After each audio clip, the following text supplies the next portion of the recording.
In July 1976, Elvis Presley was in the middle of performing for 26,000 screaming fans when something happened that stopped the music cold. A frail 8-year-old boy in the front row held up a handmade sign that would shatter the king's heart and change everything. What followed next wasn't just a performance, but a moment so raw and powerful that grown men wept openly, and even Elvis himself broke down on stage. But here's what no one talks about.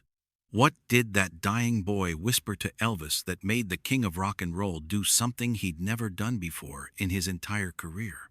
The Memphis heat of July 1976 pressed against the windows of the Mid-South Coliseum like a living thing, thick and unforgiving, carrying with it the weight of a summer that had already proven too long and too cruel.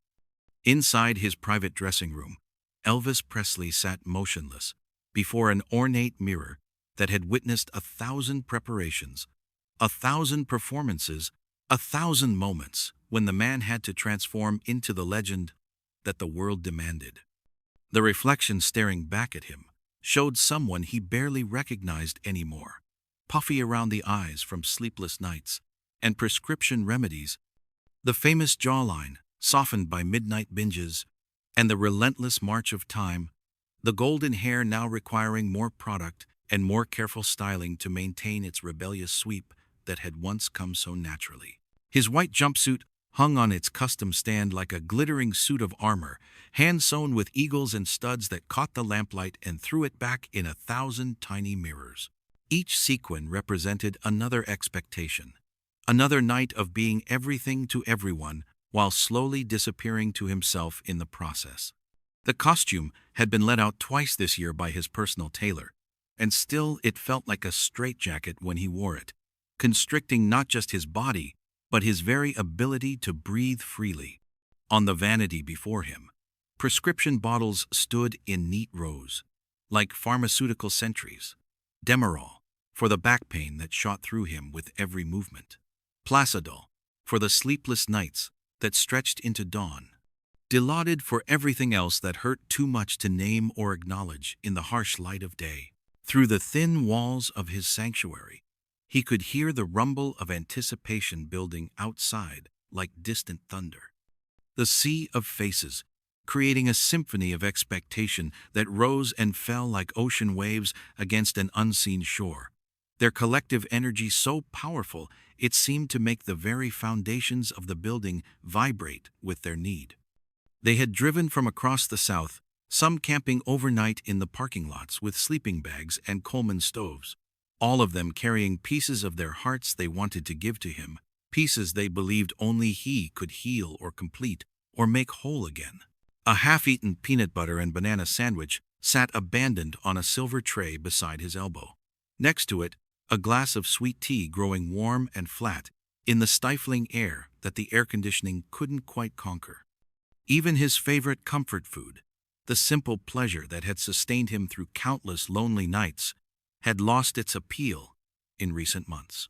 Everything felt different tonight, charged with an electricity that had nothing to do with the stage lights waiting in the darkness beyond his door, nothing to do with the amplifiers and sound systems that would soon carry his voice to every corner of the arena.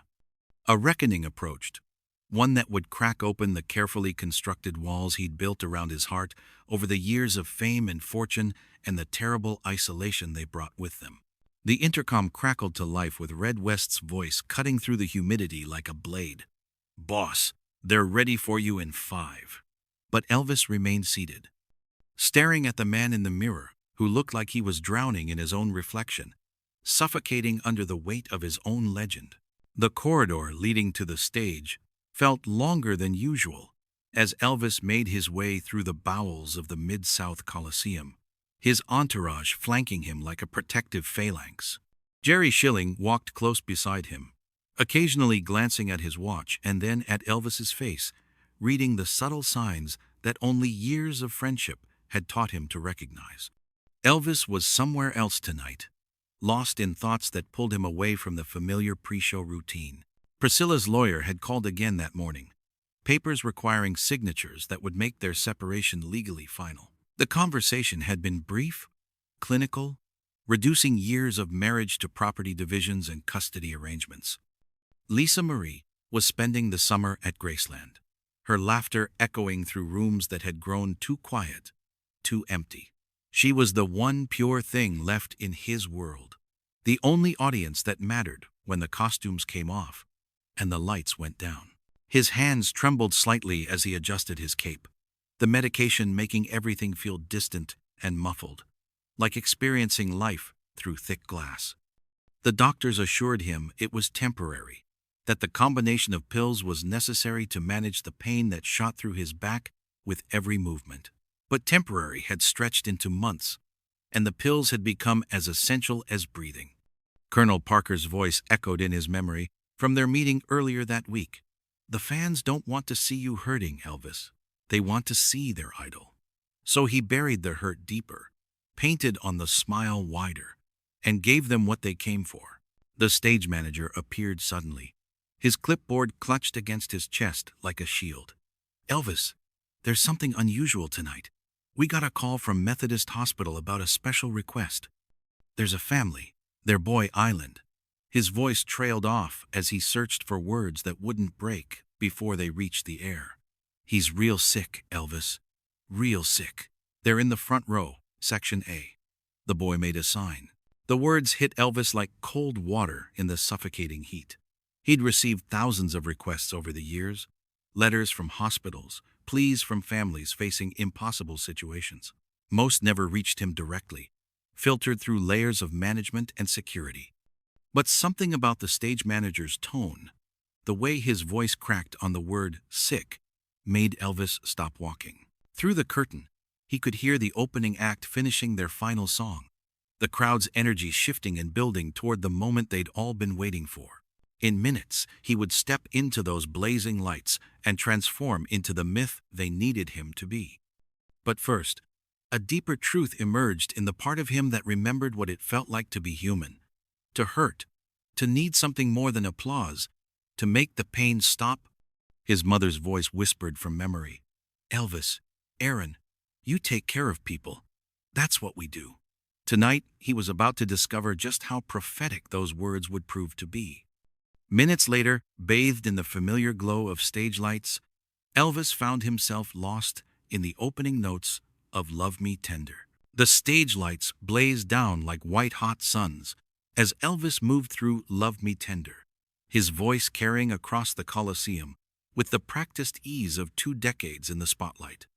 The crowd swayed as one organism, countless hearts beating in rhythm with his voice. He'd performed this song thousands of times, but tonight each word felt weighted with meaning he couldn't quite grasp. His sequined costume caught the lights and threw them back in crystalline fragments, making him appear almost ethereal against the dark backdrop. Halfway through the second verse, a commotion began to ripple through the front section, like stones thrown into still water. Elvis continued singing, his professional instincts keeping him locked into the performance, even as his peripheral vision caught the movement. Security guards were leaning in toward someone in the front row, their faces serious, their radios crackling with urgent whispers that cut through the music like static. Then he saw it. A small figure in the front row, barely visible above the barrier, holding something up with arms that seemed too thin to support even that light weight. The boy couldn't have been more than 8 years old, his pale face luminous under the harsh arena lights, his eyes fixed on Elvis with an intensity that made the performer's breath catch mid-note. In his small hands, he held a piece of cardboard torn from what looked like a cereal box, words scrawled across it in crayon with the unsteady hand of childhood.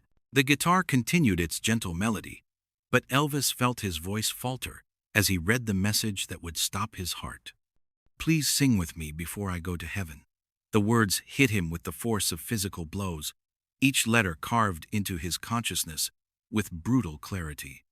The boy's mother sat beside him, tears streaming down her face, her hand resting protectively on her son's shoulder, as if she could shield him from the inevitable with nothing more than maternal love.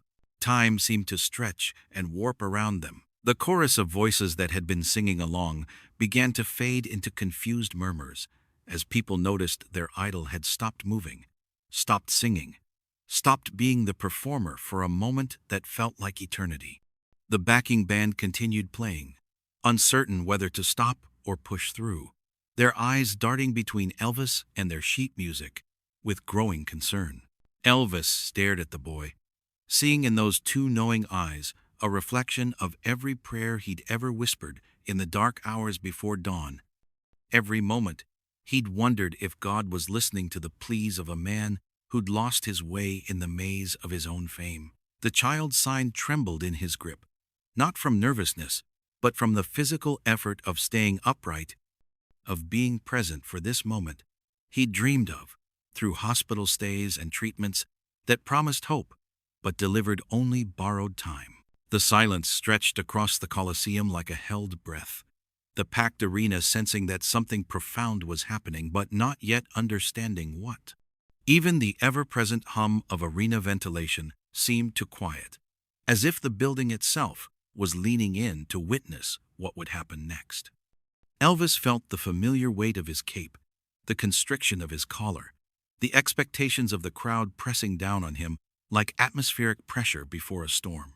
But for the first time in years, an invisible force stirred within him, not the manufactured energy of performance, but something real and raw and utterly human. Without a word to his band, without a glance at his manager hovering in the wings, Elvis set down his microphone on the speaker monitor with the deliberate care of a man placing flowers on a grave. The metallic clink echoed through the sound system, a small sound that somehow reached every corner of the vast space. The massive crowd held their collective breath as Elvis did something unprecedented. He stepped down from his throne. The stairs leading from the stage to the floor seemed endless as Elvis descended, each step taking him further from the myth and closer to something he'd almost forgotten how to be. His cape trailed behind him like discarded armor, the sequins catching the overhead lights and scattering rainbow fragments across the concrete floor. Security moved to follow him, but he held up a hand that stopped them in their tracks. This was something he had to do alone, something that couldn't be choreographed or rehearsed or managed. He approached the barrier where the boy waited, and the crowd parted before him like water, people pressing back to give him room, while straining to witness this moment that already felt legendary in its making. Up close, the child looked even smaller, even more fragile, his Superman t-shirt hanging loose on a frame that spoke of too many hospital meals and too many sleepless nights. But his eyes blazed with a fierce joy that seemed to illuminate the space between them. Elvis knelt on the cold concrete, bringing himself to the boy's eye level, and reached through the barrier with hands that had signed 1,000,000 autographs but had never felt this important. "What's your name, son?" he asked, his voice barely above a whisper, but somehow carrying through the absolute silence that had fallen over the arena like snow. "Tommy," the boy replied, his voice thin but clear. "Tommy Patterson. I know all your songs, Mr. Elvis. Every single one." The simple statement carried the weight of pure truth, of a childhood spent finding comfort in melodies when comfort was scarce everywhere else. Elvis felt tears he hadn't allowed himself to shed in years, beginning to blur his vision. Here was someone who loved his music not because of the fame or the spectacle, but because it had been a companion through the darkest nights a child should never have to endure. "Well, Tommy Patterson," Elvis said, taking the boy's small hand in both of his own, "how about we sing one together?" What happened next transcended performance, transcended entertainment, transcended everything that had made Elvis famous. He began to sing "Love Me Tender" again, but this time his voice was joined by Tommy's thin, reedy soprano that somehow harmonized perfectly with the deeper tones. The boy knew every word, every inflection, and as they sang together, something magical occurred. The weight that had been pressing down on Elvis's shoulders for months began to lift. Eyes moistened throughout the arena, a sea of strangers united in witnessing something that felt like a miracle. Grown men who had come to hear rock and roll found themselves crying like children, while mothers clutched their own sons closer, understanding in their bones the precious fragility of the moment. Even the hardened security guards wiped their eyes, their usual vigilance forgotten in the face of such raw humanity. When the song ended, Elvis did something that would be remembered long after his voice faded from the world. He took off his cape and wrapped it around Tommy's thin shoulders. The boy disappeared almost entirely within the glittering fabric, but his smile could have powered the arena lights. "You keep singing, Tommy," Elvis whispered. "You keep singing as long as you can." As Elvis returned to the stage, he carried with him the memory of pure love, given freely, without expectation of anything in return. That night had reminded him why he'd fallen in love with music in the first place, not for the fame or the money or the adulation, but for moments exactly like this one, when a song could be a bridge between two souls, when music could make the unbearable bearable, when the legend could remember what it meant to be simply, powerfully human.